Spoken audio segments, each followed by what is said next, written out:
केंद्रीय सूचना एवं प्रसारण, युवा मामले और खेल मंत्री अनुराग सिंह ठाकुर ने शुक्रवार को अनुस्थित भारतीय खेल प्राधिकरण के राष्ट्रीय उत्कृष्टता केंद्र में badminton court, mats, hall, judo hall और बॉक्सिंग हॉल का उद्घाटन किया। वहीं इस अवसर पर केंद्रीय मंत्री अनुराग ठाकुर बैडमिंटन खेला तो बॉक्सिंग रिंग में जाकर भी बॉक्सिंग पर हाथ आजमाया। अनुराग ठाकुर का सिंथेटिक ट्रैक में पहुंचने पर जोरदार स्वागत किया गया। केंद्रीय मंत्री अनुराग सिंह ठाकुर ने कहा कि राष्ट्रीय उत्कृष्टता केंद्र में आधुनिक सुविधाएं उपलब्ध होने से प्रतिभाशाली खिलाड़ी बेहतर प्रशिक्षण प्राप्त कर सकेंगे और आने वाले समय में हिमाचल प्रदेश का नाम रोशन करेंगे। उन्होंने कहा कि इस राष्ट्रीय उत्कृष्टता केंद्र का विस्तार किया जाएगा और इसके लिए अगर जमीन उपलब्ध होती है तो यहां कम से कम 20 प्रमुख खेलों के लिए अंतर्राष्ट्रीय स्तर की सुविधाएं जुटाई जाएंगी तथा खिलाड़ियों को हॉस्टल की सुविधा भी उपलब्ध करवाई जाएगी। उन्होंने बताया कि खेलो इंडिया अभियान के तहत 5 वर्षों के दौरान खेल सुविधाओं पर लगभग 3,200 करोड़ रुपए खर्च किए जाएंगे, जिससे देश भर के खिलाड़ियों को बेहतरीन सुविधाएं उपलब्ध होंगी।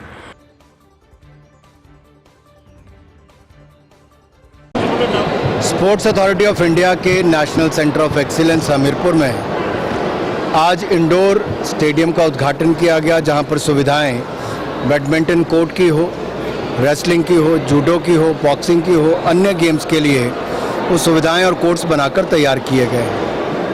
आपको याद होगा इस पूरी बिल्डिंग को बनने में जहां लगभग 11 वर्ष लग गए, हमने 10 महीने से कम समय के अंदर यहाँ पर सारे कोर्ट्स बनाने का काम, सुविधाएं देने का काम किया है और भविष्य के खिलाड़ी तराशने का और उनको प्रशिक्षण देने का काम national centre of excellence Hamirpur से होगा।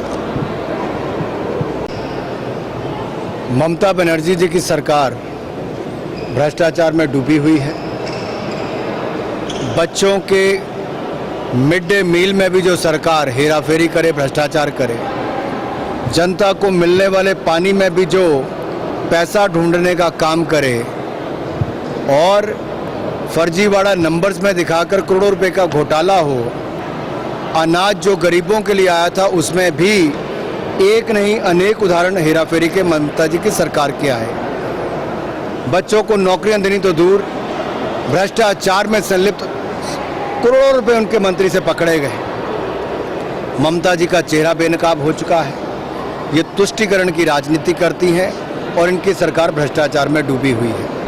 भ्रष्टाचार के दल में डूबे ये राजनीतिक दल अपनी जमीन बचाने के लिए एक दूसरे का हाथ पकड़ने का प्रयास कर रहे हैं, लेकिन इनका भ्रष्टाचारी चेहरा, तुष्टीकरण की राजनीति और देश के खिलाफ कुछ पार्टियों का बोलना, ये अपने आप में इनको भारी पड़ेगा। जनता जानती है नरेंद्र मोदी जी ने 9 वर्षों में भारत को आगे बढ़ाने का काम किया है। भारत दुनिया की सबसे तेजी से बढ़ने वाली अर्थव्यवस्था बना है, 5वीं सबसे बड़ी इकॉनमी बनकर तैयार हो गई।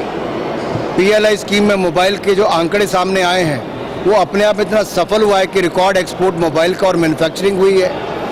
स्टील में हम नंबर 1 उत्पादन में हैं, दूध में नंबर 1 उत्पादन में हैं, स्टार्टअप्स में नंबर 3 पर हैं। अगर आप हर तरफ देखें, मोदी सरकार का ईज़ ऑफ डूइंग बिजनेस और ईज़ ऑफ लिविंग के कारण आज भारत लगातार आगे बढ़ा है, व्यापार भी आगे बढ़ा है, रिकॉर्ड एक्सपोर्ट भारत ने किया है। ये आंकड़े अपने आप में समर्थन करते हैं मोदी जी की नीतियों के और भारत के बढ़ते कदमों के। राजनीतिक दल चुनावों के आते राजनीतिक रोटियां सेकने का काम करते हैं। आखिर ये देखना चाहिए कि समझौता और एक कंपनी को किसने बुलावा दिया था, किस वर्ष में बुलावा दिया था, कौन उनकी सरकार, किसकी सरकार थी और क्या वो फिजिकली आ रहे हैं, ऑनलाइन बेच रहे हैं। अगर ई-कॉमर्स की बाकी कंपनियां आके कर सकती हैं तो अपने आप में कई सवाल खड़ा करता है। कांग्रेस की नीति स्पष्ट इस पर होनी चाहिए, कांग्रेस क्या चाहती है। हिमाचल प्लस न्यूज के लिए हमीरपुर से मोहनजीत की रिपोर्ट।